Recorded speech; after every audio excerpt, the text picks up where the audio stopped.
인간의 욕구 중에 가장 강한 욕망, 여러 가지가 있겠지만 인정받고자 하는 욕구가 그렇습니다. 딜로이트라는 회사가 있는데요. 1845년에 영국에서 시작됐는데 세계 1위의 회계법인 컨설팅 회사입니다.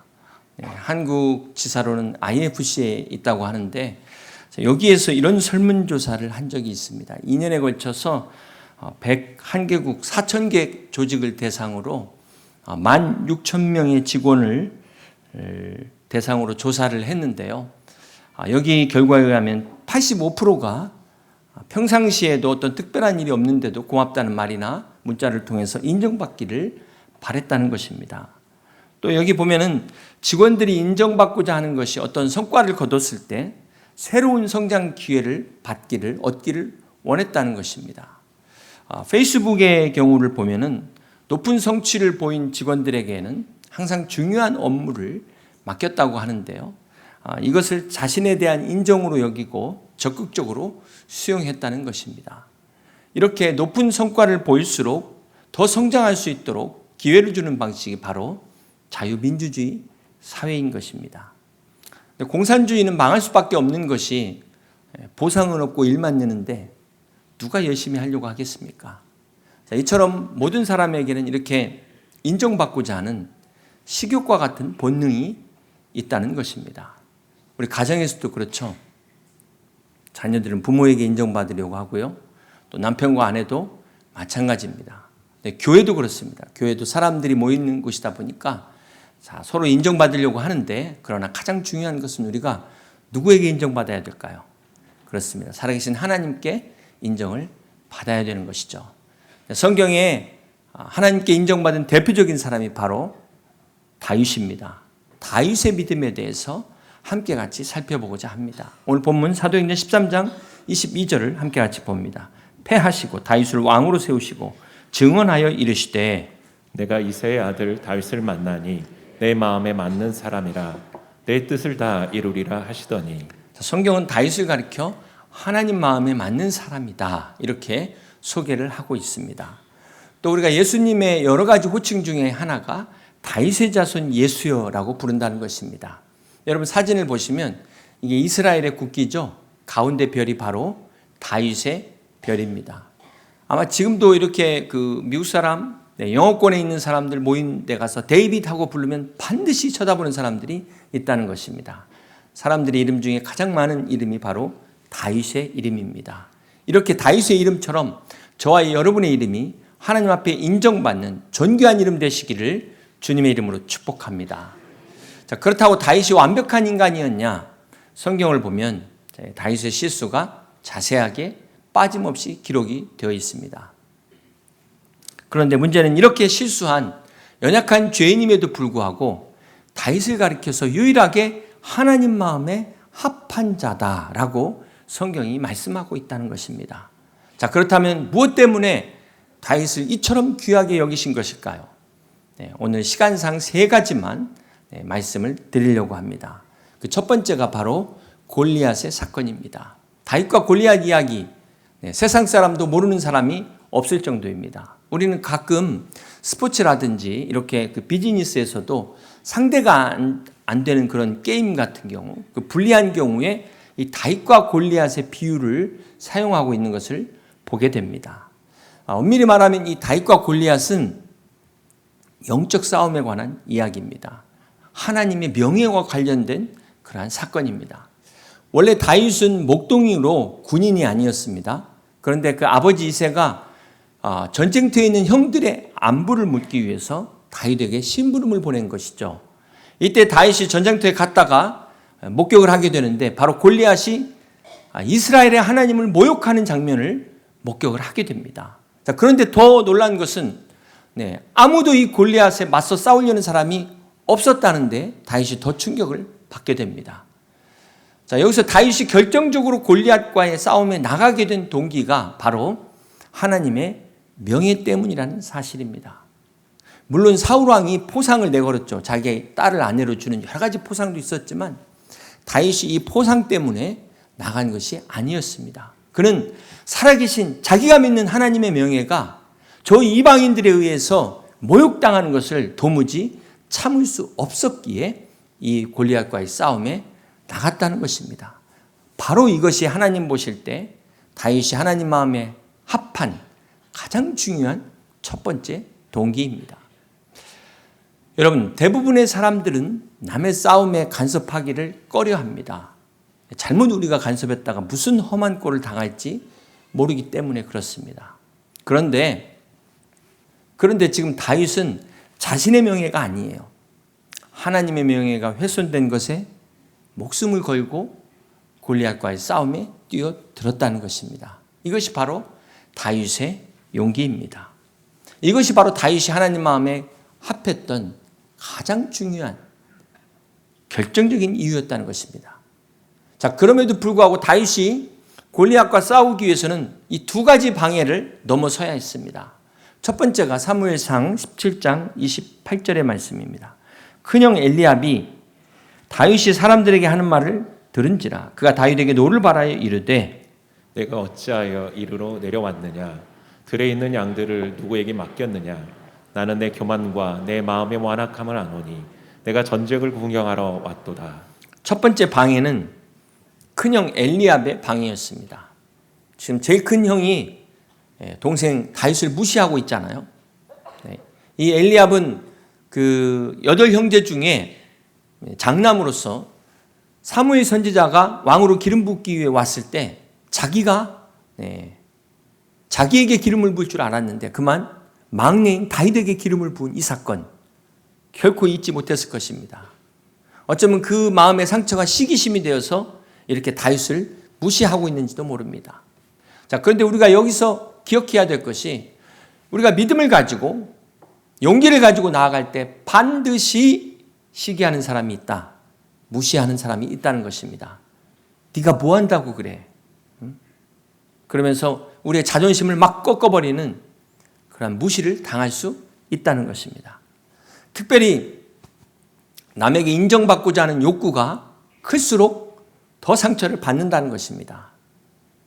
그런데 보면 대부분 이런 방해나 시험은 멀리 있는 사람이 주는 게 아니라 가장 가까이 있는 사람이 우리를 방해한다는 거예요. 나를 가장 잘 아는, 나에게 가장 큰 영향력을 미치는 사람들이 이런 상처를 준다는 것입니다. 이때 여러분 어떻게 하시겠습니까? 다윗은 어떻게 했을까요? 계속해서 29절과 30절 함께 봅니다. 다윗이 이르되 내가 무엇을 하였나이까? 어찌 이유가 없으리까 하고 돌아서서 다른 사람을 향하여 전과 같이 말하며 백성이 전과 같이 대답하니라. 다윗은 지금 형의 말에 끌려들지 않고 형과 싸우지 않았다는 것입니다.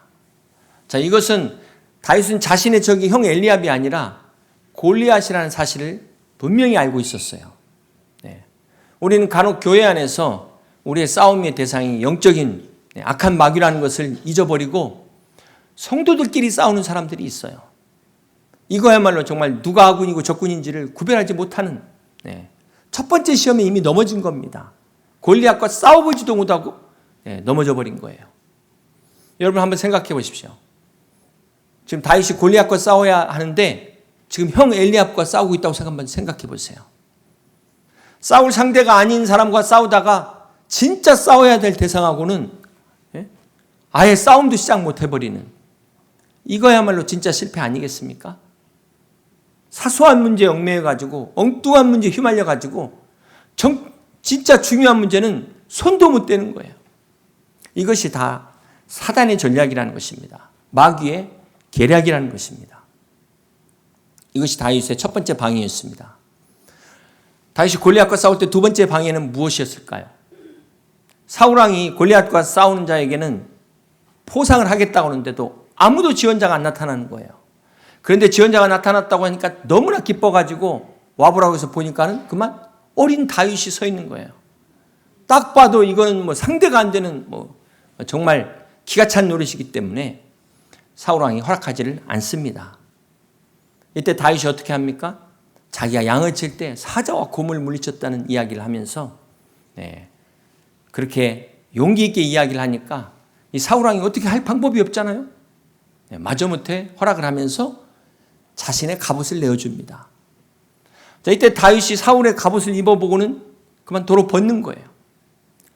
이 당시 왕의 갑옷인데 얼마나 얼마나 잘 만들었겠습니까? 최고의 갑옷이지만 다윗에게는 맞지 않다 보니까는 이거 오히려 무겁고 거추장스러울 수밖에 없는 것이죠. 그래서 다윗이 대신에 시내가에 가서 이 차돌 5개를 준비해서 골리앗에게로 나갑니다. 이것이 무엇을 의미할까요? 지금 다윗이 골리앗과 싸우기 위해서 골리앗 흉내낼 필요가 없다는 것입니다. 다윗이 굳이 사울왕이 될 필요가 없다는 것이죠. 다윗이에요. 네. 여러분, 오늘 우리도 마찬가지입니다. 우리가 믿음을 가지고 나갈 때 자꾸 이렇게 좋은 갑옷을 입혀주려고 하는 사람들이 있어요. 이게 더 좋아, 막. 이걸 이렇게 하라고. 나보다 아는 것도 많으신 분들이, 경험도 많고, 전문가들이 막 이러면 참 우리가 물론 때로 도움이 될 때도 있지만 다윗처럼 방해가 될 때도 있다는 사실을 우리는 잊지 말아야 합니다. 사랑하는 성도 여러분, 다윗이 사울왕의 갑옷을 이렇게 벗는다는 게 결코 쉬운 일이 아니었을 것입니다. 이 왕의 제안을 거절한다는 게 쉽지 않았을 거예요. 그것도 사울이 다윗을 생각해갖고 하는 제안인데 그걸 이런 제안에 거절한다는 게, 여러분 한번 입장 생각해 보시기 바랍니다. 그런데 그럼에도 불구하고 맞지 않는 갑옷은 벗어야 하는 것입니다. 여기서 우리가 깨달아야 될 것이 하나님의 일도 중요하지만 방법도 중요하다는 거예요. 우리가 믿음으로 승리하기 위해서는 남의 거 빌려가지고는 안 된다는 것입니다. 내 믿음으로 나가야지 남편이나 아내 믿음으로 안 된다는 거예요.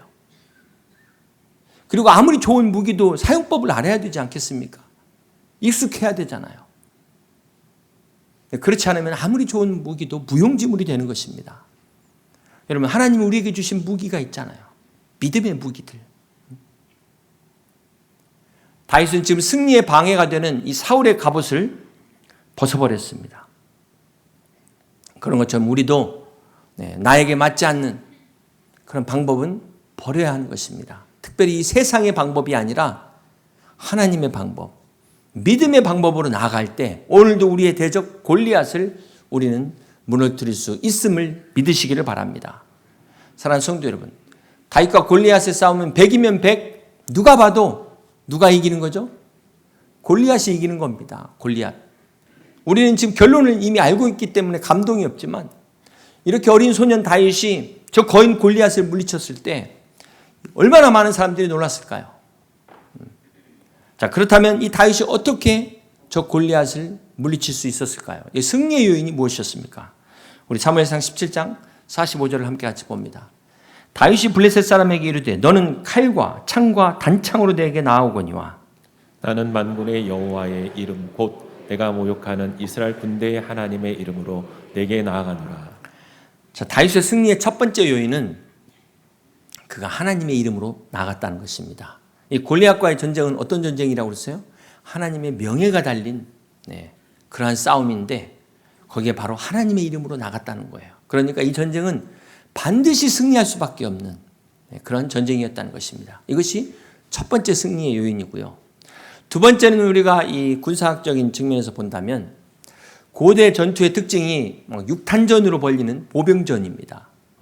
간혹 이렇게 화살도 쏘고 돌도 던지고 이런 투석전을 하죠. 이게 요즘으로 말한다면 포병이라고 말할 수 있는데 지금 골리앗은 육탄전을 벌이는 이 보병 중에서 막 중무장을 한 거 아닙니까? 중무장. 감히 그 앞에 상대할 사람이 없는 거예요. 그런데 다윗은 물맷돌을 가지고 나갔으니까 포병으로 나간 거죠. 게임의 양상이 다른 겁니다. 다른 관점에서 전쟁을, 이 게임을 했다는 것입니다. 지금 골리앗의 저 큰 덩치에 무거운 갑옷으로 무장한 이 골리앗이 한 바퀴 도는데도 쉽지 않았을 거예요. 당연히 기동력이 떨어지죠. 자, 그런데 다윗은 이 평상시에 이 물맷돌, 요즘으로 말하면 올림픽 금메달리스트입니다. 정확한 목표를 맞출 수 있어요. 투수로 말하면 머리를 정중앙을 강속구를 던질 수 있는 메이저리그 최고 투수급 선수가 바로 다윗이었다. 이 다윗과 골리앗이 맞붙은 거예요. 이 당시 이제 근접 전투인데 이 엄청난 칼을 가지고 나온 골리앗 앞에 다윗은 어떻게 했어요? 물맷돌 한 방에 골리앗이 골이 앗 하고 그냥 간 거예요. 여기서 우리가 다윗의 전력을 우리가 보면은, 자 보세요. 약자의 유리함과 강자의 불리함이 있다는 겁니다. 그러면 충분히 약자도 이길 수 있다. 이게 하나님의 지혜예요. 골리앗 앞에서 감히 생각을 못했는데 이게 하나님의 지혜라는 것입니다. 여러분 어떤 골리앗 앞에 서 있습니까? 포기하지 마시고 하나님의 지혜로 끝까지 승리하시기를 주님의 이름으로 축복합니다. 다윗이 승리할 수밖에 없었던 중요한 이유는 다윗은 이미 전부터 간증이 있었어요. 하나님의 승리의 확신이 있었다는 것입니다. 그는 그 전부터 골리앗을 만나기 전부터 하나님을 경험하는 삶을 살고 있었다는 거예요. 사윗이 이 다윗에게 야 너는 안 된다. 너는 지금 소년이고 쟤는 이 골리앗 어려서부터 용사로 어떻게 상대가 되냐. 말이 안 된다고 했을 때 다윗이 사울에게 내가 양을 칠 때 사자나 곰을 만나는 이 이야기는 다윗이 무용담을 얘기한 게 아닙니다. 다윗이 간증을 한 거예요. 내가 그 어려운 가운데서도 하나님이 나와 함께 하셔서 내가 그걸 승리했던 그 살아계신 하나님의 은혜를 간증했다는 것입니다. 그렇기 때문에 골리앗과의 싸움에 나갈 수 있었고 승리할 수 있었음을 믿으시기를 바랍니다. 사랑하는 성도 여러분, 우리가 골리앗과의 싸움만 하나님의 간증이 아니라 그 전부터 이미 우리의 삶이 주님과의 교제 안에서 간증 있는 삶으로 승리할 수 있는 저와 여러분 되시길 주님의 이름으로 축복합니다. 두 번째로 하나님께서 다윗을 귀하게 여기신 이유가 사무엘상 24장입니다. 배경이 바뀌게 되죠. 다윗이 사울의 이 추적을 피해서 이제 엔게디 광야로 피신을 하게 되는데요. 이 소식을 들은 사울이 3,000명의 군사를 거느리고 엔게디 광야까지 쫓아와서 다윗을 죽이려고 합니다. 자, 그런데 성경에 보면 사울이 이때 발을 가리우기 위해서 동굴에 들어갔다라고 기록을 하고 있습니다. 이 당시 발을 가리운다는 게 두 가지 용도인데요. 이렇게 용변을 볼 때 옷으로 발을 가리는 것과 잠을 잘 때 이렇게 이불 같은 것으로 옷으로 발을 덮는 것, 이렇게 두 가지 용도로 사용되는데 오늘 여기 사무엘상 24장에서는 사울이 용변을 보는 그러한 상황을 말하고 있는 것입니다. 원수는 어디서 만난다고 그러죠? 외나무 다리에서 만난다고. 이 사울이 하고 많은 엔게디 광야의 그 동굴 중에 어느 굴에 들어갔냐면 다윗이 숨어 있는 굴에 혼자 들어간 거예요. 용변을 보기 위해서 자기 부하들을 다 물리고 그러고 들어갔으니 처음에 밝은 데서 어두운 데 들어가니까 안 보이잖아요. 그리고 경계심을 풀고 지금 큰일을 보는데 완전 무장 해제된 상태입니다. 자, 이때 그냥 사울 죽이는 건 식은 죽 먹긴 거예요. 이 상황을 보던 다윗의 용사들이 눈빛으로 이야기하지 않겠습니까? 신호만 주시면 끝장내버리겠습니다. 그런데 다윗이 어떻게 합니까? 살짝 겉옷만을 베는 거예요. 우리 사무엘상 24장 6절을 봅니다. 그 이유가 이렇게 고백합니다. 자기 사람들에게 이르되 내가 손을 들어 여호와의 기름 부음을 받은 내 주를 치는 것은 여호와께서 금하시는 것이니 그는 여호와의 기름 부음을 받은 자가 됨이니라 하고. 다윗은 사울 왕이 아무리 잘못해도 하나님이 기름 부어 세우신 왕을 내 손으로 죽일 수 없다는 겁니다. 자, 그런데 이게 한 번이 아니었어요. 사무엘상 26장에 보면 똑같은 상황이 또 반복됩니다. 이번에는 사울이 잠들었을 때, 고뇌 갖고 잠들었을 때 살짝 가서 옆에 창과 물병만을 가지고 나옵니다. 이번에도 사울을 살려줬어요. 다윗은 지금 아무 죄도 없는 자기를 죽이려고 하는 이 사울, 얼마든지 정당방위로 죽일 수 있습니다. 그럼에도 불구하고 그가 죽이지 않은 단 하나의 이유, 하나님이 기름 부어 세운 종이라는 거예요. 자, 이것을 잊지 않았기에 다윗이 하나님 마음에 합한 사람이 됐다는 것입니다. 자, 오늘 이것이 우리에게 주는 두 가지의 교훈이 있어요. 사랑하는 성도 여러분, 우리는 참 내 입장에서 생각할 수밖에 없습니다. 내가 당한 것, 억울한 것만 생각하다 보면은 하나님의 생각을 잊어버릴 수 있다는 것입니다. 자, 이때 생각해야 될 게 뭐냐면, 비록 내가 볼 때는 미워도 싫어도 하나님 보시기엔 그 사람도 눈에 넣어도 안 아플 정도로 사랑하는 사람일 수 있다 없다? 그렇습니다. 자, 그런데 하나님이 사랑하는 사람을 내가 미워하고 증오하면 어떻게 될까요? 그러니까 여러분, 내가 밉다고 미워하는 것은 철저하게 내 기준이에요. 내 기준. 그건 하나님의 기준이 아니라는 것입니다. 순종이 뭡니까? 순종. 내가 보기엔 비록 미워도 하나님 보시기에 사랑하는 자기 때문에 더 이상 미워하지 않겠다. 이 결단하는 것이 순종입니다. 안 되면 어떻게 해야 돼요? 내 자신을 쳐서라도 복종시켜야 되는 것입니다. 그게 바로 누구를 위한 거예요? 나 자신을 위한 것입니다. 시간이 없어서 더 말씀 못 드리고요. 세 번째, 하나님께서 다윗을 귀하게 여기신 이유가 뭘까요? 배경이 바뀌어서 사무엘하 12장에 그 유명한 사건입니다. 다윗의 생애에서 잊을 수 없는 그 두 사람을 꼽으라면 첫 번째가 골리앗이고 두 번째가 밧세바일 것입니다. 밧세바. 이 골리앗과 밧세바 두 사람을 통해서 다윗의 영적 상태를 우리가 비교해 볼 수 있는데요. 골리앗과의 싸움은 외적인 싸움이에요. 외적인 적과의 싸움이라면 밧세바와의 싸움은 내면의 적과의 싸움이라는 것입니다. 사실 이 외부의 적만 무서운 게 아니라 내면의 적은 더 무서워요. 왜요? 보이지 않기 때문에 그렇습니다. 사랑하는 성도 여러분, 사실 다윗은 우리하고 연약한 인간이에요. 오히려 우리보다 더 큰 죄를 범한 사람이 다윗이었어요. 그럼에도 불구하고 그가 이렇게 하나님 마음에 합한 사람이 될 수 있었던 결정적 이유, 회개했다는 것입니다. 회개. 이게 가장 중요한 결론이에요. 로망스와 노망의 차이가 한 끗 차이입니다. 내가 하면 로망스, 남이 하면 노망. 근데 그게 한 끗 차이더라고요. 사울과 다윗의 결정적인 차이가 한 끗 차이입니다. 둘이 똑같이 실수했어요. 오히려 자기 충신 우리아를 죽게 만든 이것은 더 악한 죄예요. 다윗의 죄는. 자, 그럼에도 불구하고 이 결정적 한 끗 차이가 뭐였을까요? 사울은 사울에게 말씀을 전해주는 건 사무엘 선지자 아닙니까? 그 훌륭한 사무엘 선지자. 그럼에도 불구하고 사울은 끝까지 안 들었어요. 시험에 들었어요. 그런데 다윗은 나단 선지자의 이야기를 듣고 어떻게 됩니까? 회개합니다. 나단 선지자를 통해서 칼이 내 집에서 영원히 떠나지 아니하리라. 이 하나님의 징계가 그대로 다윗의 집안에 임합니다. 그래서 아들끼리 서로 죽이고요. 아들과 딸들이 강간하고 압살롬이라는 아들은 아버지에게 쿠데타 반역을 해가지고 대낮에 그 아들의 반역을 피해 도망해야 되는, 백주 대낮에 도망해야 되는 이 참 다윗의 가문이 풍비박산난 가문이에요. 풍비박산난 가문. 이 다윗의 흑역사를 보면 누가 다윗을 닮고 싶어 하겠습니까? 원래 다윗의 인생이 이렇게 끝나는 겁니다. 그럼에도 불구하고 다윗이 회개로 말미암아 하나님의 은혜가 다시 임했다는 것입니다. 하나님께서 다윗의 회개를 받으시고 비록 밧세바가 낳은 그 아이는 죽었지만 하나님께서 그 밧세바를 통해서 솔로몬을 주시는 축복을 허락하십니다. 사랑하는 성도 여러분, 오늘 다윗의 회개는 하나님이 기뻐하시는 회개로 결국 하나님께서 다윗을 회복시키시는데 그의 왕조가 영원히 지속되는 놀라운 은혜를 베푸시게 됩니다. 이것이 다윗을 통한 이스라엘 나라가 이 땅에서 영원하다는 것만을 이야기하는 것이 아니라 오늘 하나님의 놀라운 약속의 말씀은 오늘 사도행전 13장 23절의 말씀 함께 같이 봅니다.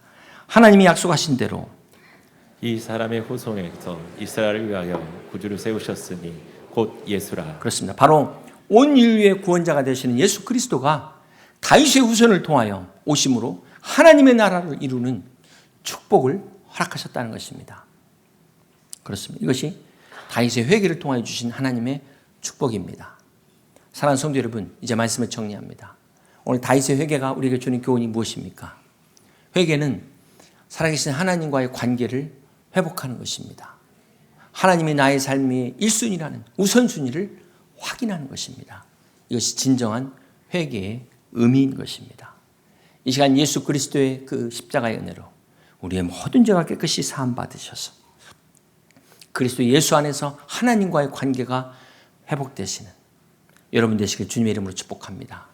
그래서 우리의 삶에서 우리의 가정에서 하나님이 1순위, 하나님이 최고의 우선순위로서 그 안에 진정한 안식과 희년의 축복을 누리는 여러분 다 되시기를 주님의 이름으로 간절히 축원합니다.